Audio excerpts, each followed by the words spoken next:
I'm Jeff Schwartz from Schwartz Performance. This is our August project update. This is the 82S10 we've been working on for a while, and it's already painted in the color it's going to be, satin black.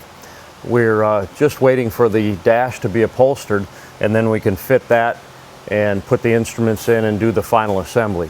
Pretty much everything's done at this stage, and we just need to do a little dyno tuning once everything's back together, but should be doing that in probably a week or so.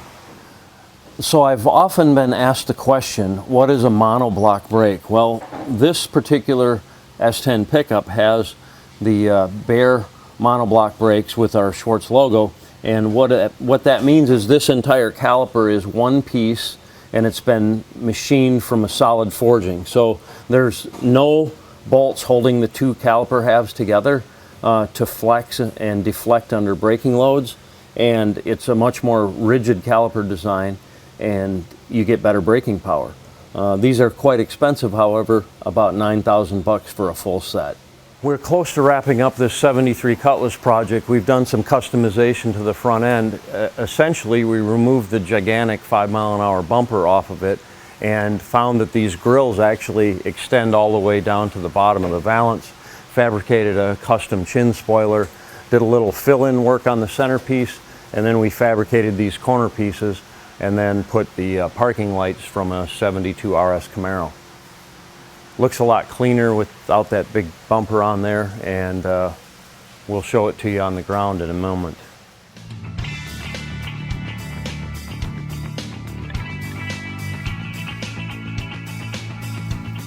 We've been test driving the 70 CUDA. This is the right-hand drive one that we did for a customer overseas. They require right-hand drive in his country, so obviously that's what we had to do, is make it right-hand drive. We've got the graphics on here now. We've been testing it and driving around.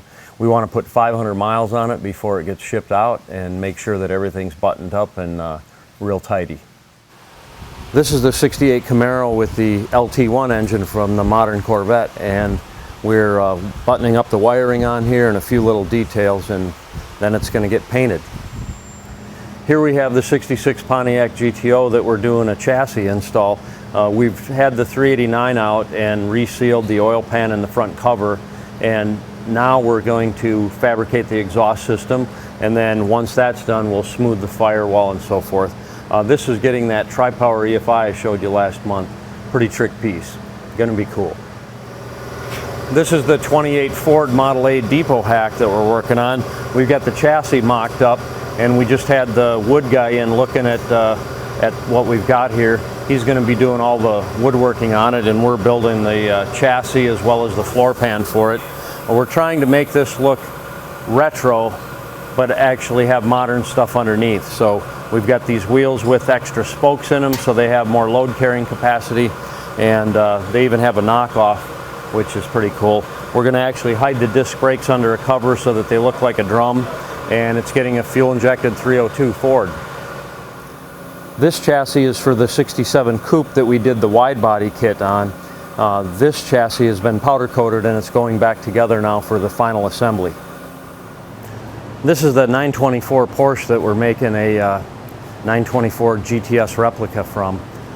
Jim has been working on fitting the vintage air system. We had to do a little modification to the cowl area to have more space under the dash for the vintage air unit. So that's going to be done, and then eventually it'll go in the booth here and we'll spray some primer on it and get going on the final work on the body.